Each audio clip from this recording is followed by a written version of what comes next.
presents Wine Online 101, a 10-part series for wineries to tackle an entirely new approach to expanding the business online. I'm Brandon Amoroso, founder and president of Electriq, a retention as a service e-commerce agency. And today we're going to go over the importance of zero-party data and how you can leverage that to improve your customer experience. And I'm joined by the best person I could possibly think of for this topic, Ben Parr, co-founder and president of Octane. Ben, thanks for coming on and for doing this. Thank you for having me and my lovely treat. Let's just pretend there's some vineyards back there. You know what? Actually, I could change my background. I don't know if you can't see this, I'm just changing it to a pub for the moment, but I will keep changing it throughout the entire conversation that we have. I would like to see like the Napa countryside with some flowers in the background. If you can bring that one up at some point, that would be my go-to. I will attempt it. So before we jump into everything, can you just give all of our listeners a quick background on you and what Octane is, and then we can dive into things. Yeah. So, hey, everyone, I'm Ben. I'm president and co-founder of Octane AI. Octane, we power the zero-party data marketing and quizzes in Shopify and across e-commerce. And so if you've ever gone to an e-commerce website, you've taken a Find My Fit quiz or a Find My Skincare routine or any kind of like pre-purchase quiz, it's very likely that we are the technology that powers it. Stores, merchants, brands use us to build these beautiful dynamic quizzes, automatically recommend products, and then use that data that they collect to personalize the emails they send, the text messages they send. We've worked with awesome companies like Millie Bobby Brown's skincare brand, Florence by Mills. We worked at, which we can talk about, but overall, we're helping Shopify brands and e-commerce brands collect more data and use that data. In a previous life, I was a journalist. I was the editor of the tech site Mashable, and I wrote a best-selling book for HarperCollins called Captivology on the science and psychology of attention. Also, as a fun fact, I am actually currently in wine country in Sonoma because personal. My girlfriend, my partner, is a playwright, and her newest play, Atlas the Lonely Gibbon, is getting a world premiere here in Sonoma County, specifically Roanoke Park. And so we're up here for rehearsals, and I'm taking her to some of my favorite wineries, and it is not bad. I thought you went all the way to Sonoma because you knew we were going to be doing this episode, and I was flattered. But we timed the interview just for that, So I'm really excited to talk because we've chatted before on like my podcast about Octane and zero-party data, but that was more just broad e-commerce, any brand. But there's so many, I think, applications that are specific to wineries that they can then leverage the information given to them by their customers via quizzes or via any other zero-party data aggregation efforts to inform the personalization strategies that we like to put in place with our clients. So what is zero-party data, just for everybody listening? Because I'm sure there's a lot of people that have never heard of it before or mix up first and zero-party all the time. So I'm going to actually do dramatic and put on my thinking glasses my professor glasses in order to explain. No, I just wanted to put on the glasses. So let's just talk about the types of data. Third-party data is data that you get from other people. It's aggregated by somebody else. You don't have control over it, and even like the company that's like collected doesn't have control. This is mostly like referring to things like ad networks and like anonymized data from places like Facebook. You rely on it for ads, but you don't own it, you don't control it, you don't get to do anything too much with it, and it can be taken away from you at any time. First party data is data that you're directly tracking with your analytics, behavior in particular is what first party data is tracking. Second party data being, like if you're borrowing someone else's first party data. The really important part here is zero party data. Zero party data is data that you're directly getting volunteered by your customers, by your users. So instead of just tracking like what did they click on your website or what did they purchase, it's them saying and answering a direct question for you, like what kind of skin problems do they have? What kind of colors are they looking for? Do they have a kid? How old is their kid? What gender is their kid? These are things that are really important for pretty much every product category to know in order to properly sell your product. Like for wine as a specific example, and we have several wineries that use Octane. They're asking questions like, like what kind of wines do you prefer? What kind of flavors? What kind of do you like strong tannins? Do you like more floral notes or more fruity notes or more caramely notes? You're like all the kinds of questions you would normally ask somebody who was trying to pick out a wine is like what you would be asking with something like a quiz, and that data that you collect would be zero party data, and that you would use that data to like be able to properly recommend products, because something like wine or pretty much every product category, people have some indecision. People need a little bit more information, and a little bit of personalization goes a long way. So that's a long explanation of zero party data you directly collect. And I think for wineries, the way that would be applicable is not only can you use it for like segmenting your database when you do emails and texts or any other marketing efforts, but then using the responses that are given in like an Octane quiz to just have it automatically populate into your emails or texts so that you can do personalization more so at scale than you would be able to do otherwise. And then to take it another step further would be to combine all that first party data that you're going to have with Shopify with the zero party data that you collect through Octane to then say like, oh, you purchased red wine, but in your Octane quiz, you told us you like smoky barbecue. And so we have this pack that just came out that we think you're going to love, like pre-order it here or something.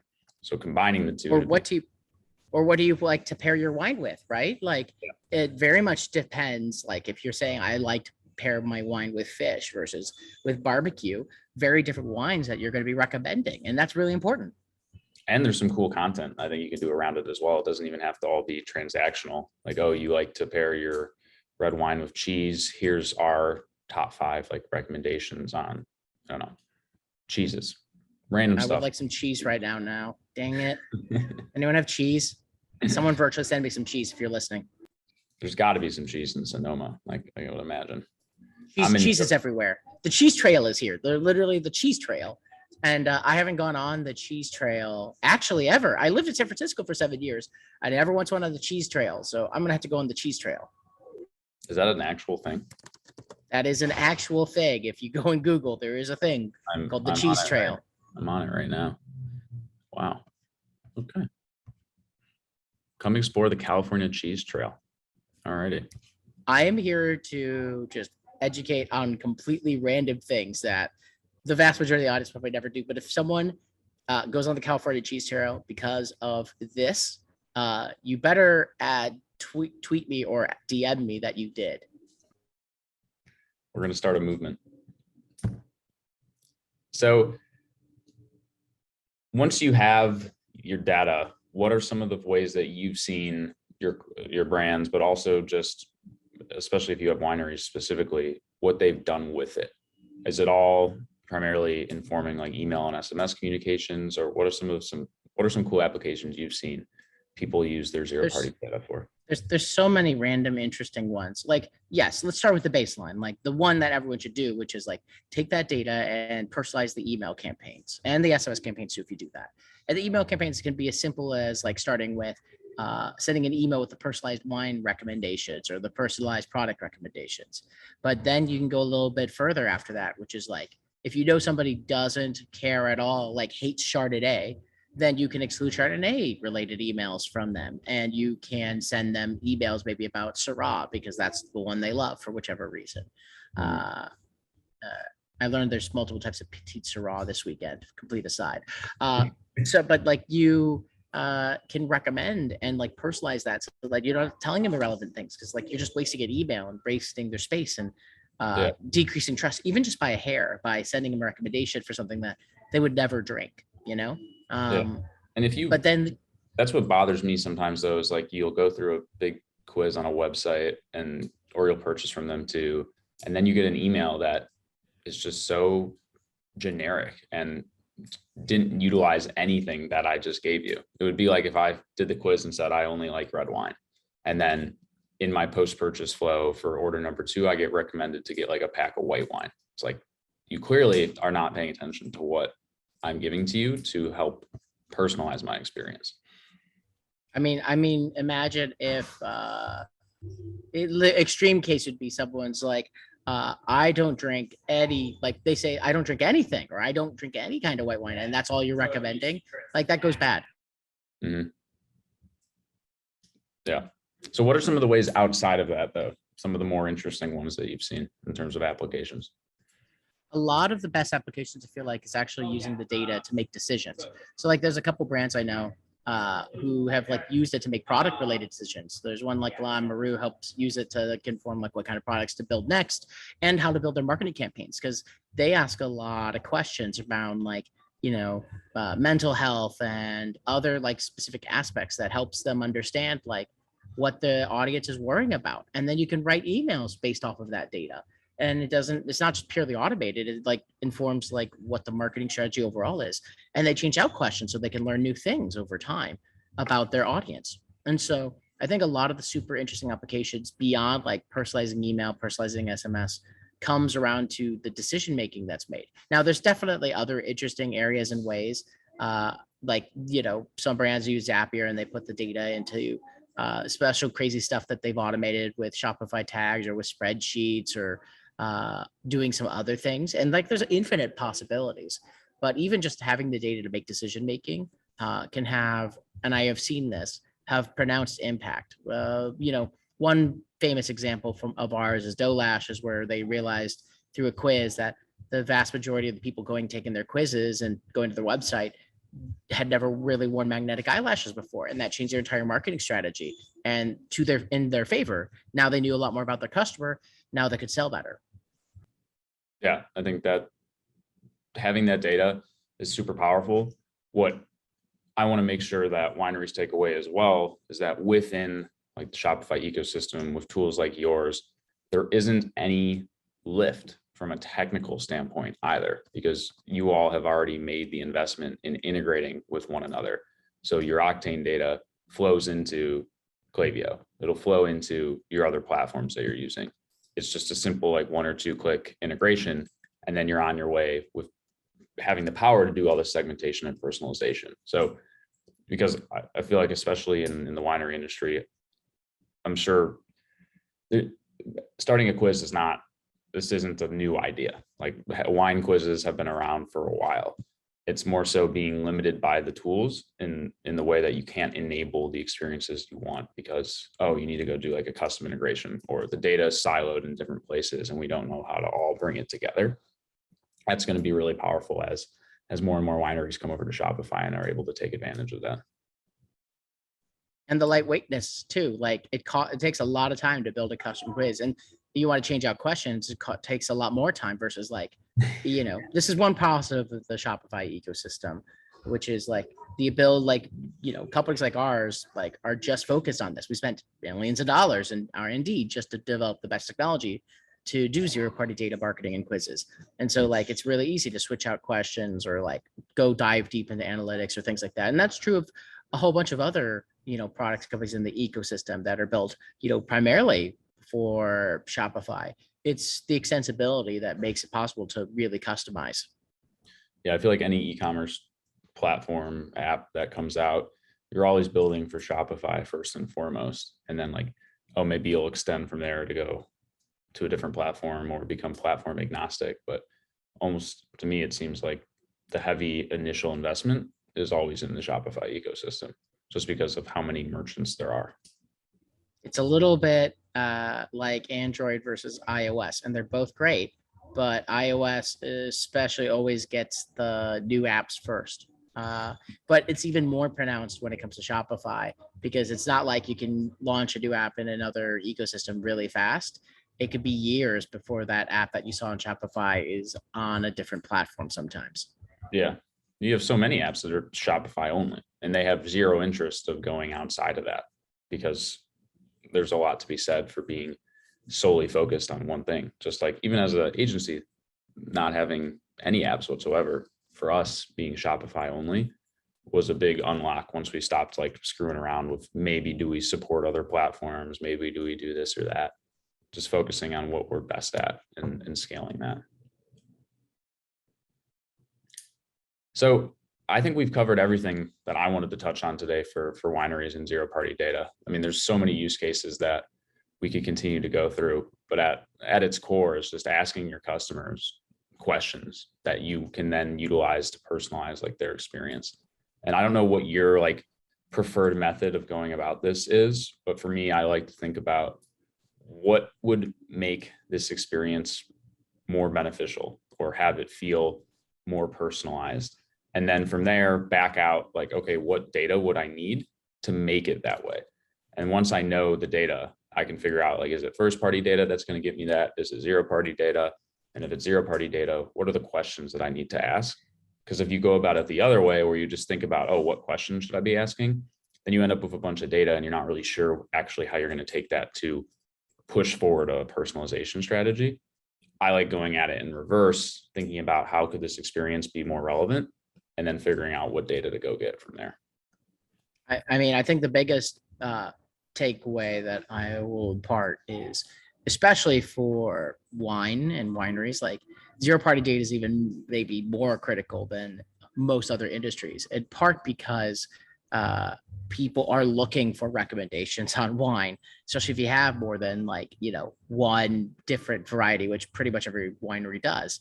Because the vast majority of people don't know that much about wine, except they like it. It's tasty. I have maybe a slight preference here and there.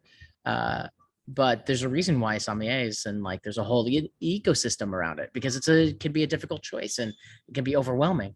But if you can provide like an experience like a quiz or guided shopping experience that helps narrow that down and helps them, even educates them on like why this was recommended or like why they might like this specific wine, that's going to have a dramatic impact on sales, especially if you're like able to like pair it with a couple other wines and, convince them in the quiz to buy a set. That's one thing that we see a lot, which is like AOV increases by like 50%, sometimes more, depending on the product line and SKU. And wine is especially like important for this. And so don't skimp, collect zero party data, go recommend products, get an MVP of something, a quiz out there, and that will have a dramatic impact on your business. And increasing that AOV is important, especially for wineries, because the product is so expensive to ship that starts to make a lot more sense once you get above 6 bottles in terms of like the cost per bottle to ship it. And then even if you can get people up to 12, like it's better if you get bulk orders less frequently than if you do 2-bottle shipments here and there, because the shipping will eat you alive with how expensive it's become. And the only other thing I think zero party data would be cool for is to take it to retailers, because now you're armed with information that they don't have, and your customer better. And so you can say, okay, well, I have 5,000 people in a 50-mile radius of this particular zip code who said X, Y, and Z. So that's why we developed this product, and go sell it through like the more traditional distribution channels. So that's just something that you can't get when you only go retail. Yeah, I feel like you said exactly. And with retail, it's always an issue. Like you can't collect that data, so you don't really know as much. And like the data you collect from your e-commerce instance can help really inform what you're going to put into retail too. It's just makes sense. Well, thank you everybody for listening. Again, in this session, we really dove into how zero-party data collection can really, really improve your customer experience, increase AOV, drive lifetime value, even have potential applications on like new product development or where you should be going into retail with certain SKUs. Ben, thank you so much for joining us. Can you just let everybody know before we hop off where they can find you online? Yeah. So if you want a quiz, octaneai.com, octaneai.com, work with thousands of Shopify stores. And I'm at Ben Parr, BenParr, on literally every social network, from Instagram to Twitter to TikTok. Although I don't do a lot of TikToks that much, but I'm going to try to fix that. So stay tuned. I'm looking forward to seeing the TikTok channel start to get some content. It'll have clips from my new secret podcast with a celebrity, which you all should just follow me to hear updates. I'm looking forward to that as well. Well, everybody, as always, thanks for listening. If you want an introduction to a partner like Ben or need help in figuring out how you can leverage zero-party data, just email us at wineries@drinks.com and we'll send you on the right path. Until then, stay tuned for our next session, and thanks for listening.